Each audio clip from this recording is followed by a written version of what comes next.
They don't want that free blues. Yo, welcome back to Free Blues Boxing. Hit the like, subscribe, and the notification bell for unlimited boxing content. We are bike. Yo, what is good, world of boxing from all over? Elite boxer Jojo Diaz defeats Javier Fortuna. Jojo Diaz, one of my favorite fighters. It was a strong debut at the 135-pound division. Diaz imposed his will against Javier Fortuna and landed some clean shots, some clean body shots. He showed a strong will, a lot of heart, and yes, he did put the lightweight division on notice since moving up from super featherweight. He wants to make a name at the 135-pound division. He showed heart in the fight. He's tough as nails. He's now officially 33-1-1 with 15 knockouts. That was for the WBC interim belt. So now he is next in line for a potential Ryan Garcia fight or WBC champion Devin Haney fight. Ryan Garcia, one of boxers' young, up and rising sensations, 21-0, 18 knockouts. A few months ago, Ryan Garcia had withdrawn from his fight against Javier Fortuna because of his mental health and anxiety issues. Ryan Garcia and his tactics, it comes off as misunderstood. We've seen Ryan take shots at Devin Haney after he defeated Jorge Diaz, saying that he can knock Devin Haney out. We've seen him call out Manny Pacquiao subsequent to the victory over Luke Campbell. When Ryan didn't get the Manny Pacquiao fight, he called out Tank Davis, didn't get the Tank Davis fight, and then he came out and said, you know, I'm done with boxing for right now. I got to work on my mental health.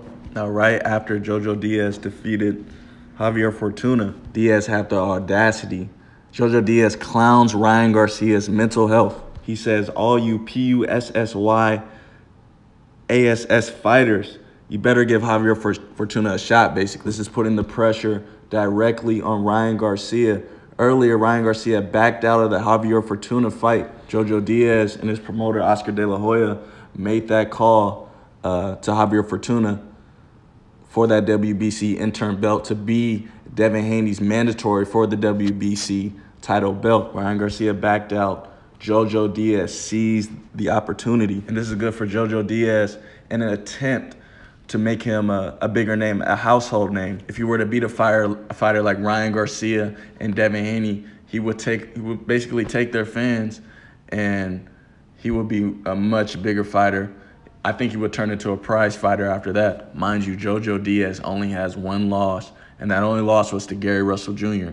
Gary Russell Jr.'s only loss was to Vasyll Lomachenko. When Jojo Diaz fought Gary Russell Jr., Gary Russell outpointed him. He was obviously too quick. He was too sharp, and he wasn't flat-footed like Jojo Diaz was. It seems like Jojo Diaz has made, the proper adjustments, this second half of his career after that fight, and I just see him improving and getting better and better. It seems like Jojo Diaz's true colors came out after the fight as he didn't say Ryan Garcia's name, but he's directly talking to Ryan and possibly slightly a little shade towards Devin Haney, even though I would argue Devin Haney fought a tougher competitor in Jorge Diaz. Haney got the job done. He obviously got stumbled a little bit at the end of the 10th round, but he outboxed Jorge Diaz the whole fight. Now, I would say Devin Haney would outbox Javier Fortuna, but that would be a tough fight as well. Javier Fortuna, they call him, the boogeyman of the division. He's a rugged dude.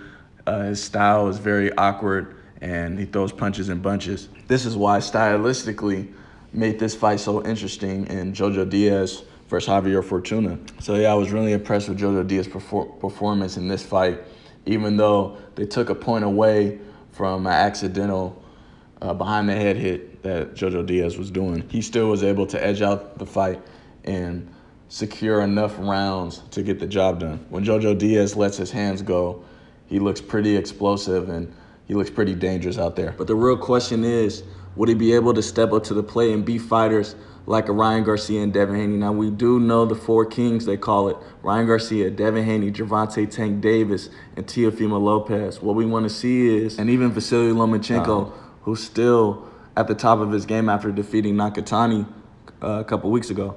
The real question, does Jojo Diaz give these five fighters at the lightweight division problems? In other words, can he disrupt these young, most of them champions, mess up their plans, basically. Out of these four right here, Ryan Garcia is the only non-champion.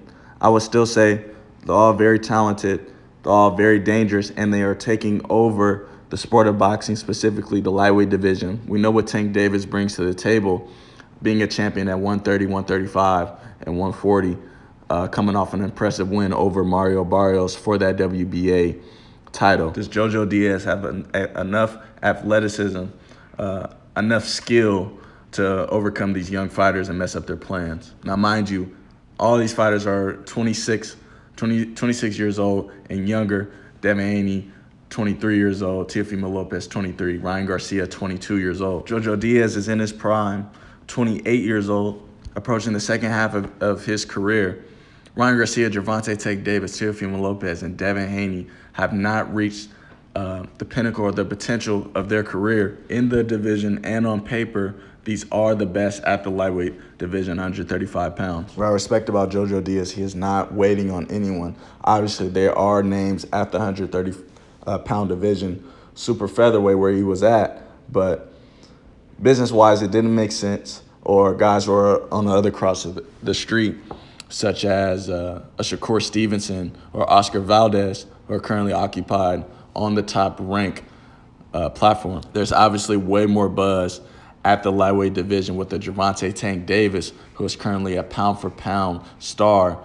2 times back-to-back he has been fighting on pay-per-view. Devin Haney, who's breaking out and emerging as a star, holding that WBC strap at lightweight. Ryan Garcia, who has done a phenomenal job at marketing and building himself up on YouTube and Instagram and TikTok, and also showing that he's a great fighter. He did beat Luke Campbell, stopping him in about the 8th or 9th round. And besides Devin Haney, Gervonta Tank Davis and Ryan Garcia have some of the most vicious power in the boxing game, period. Unfortunately, Jojo Diaz is not the best defensive fighter, and his face is open for, clear shots and body shots. He does do a good job of keeping his hands up, but it's going to take more than just heart and keeping your hands up and just letting your hands go at that, periodically to beat young fighters like a Devin Haney or Ryan Garcia. Gervonta Tank Davis has a lot of power, God-given power, and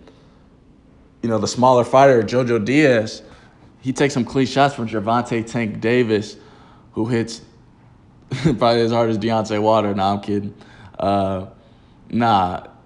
Jojo Diaz cannot take that type of power moving up from 130. We seen that when Gervonta Tank Davis fought Leo Santa Cruz, landing a vicious uppercut. Just like Conor McGregor said about Tank's power, he's got snake in that backhand, that left hand. So yeah, it's going to be interesting going forward. Vasyll Lomachenko wants to get the rematch against Teofimo. Mind you, Teofimo Lopez is holding 3 of the 4 belts. ESPN is crowning him as the undisputed champion. He's 23 years old and hasn't reached the potential of how great he can be just yet. But it's going to be a big fight on the DAZN platform. Oscar De La Hoya is Jojo Diaz's promoter. Eddie Hearn, the owner of Matchroom Boxing, they're going to make a huge fight coming up real soon. And we'll just see how the lightweight division plays out. Yo, thank you for watching Free Blues Boxing. Hit the like, subscribe, and the notification bell for unlimited boxing content. They don't want that free blues.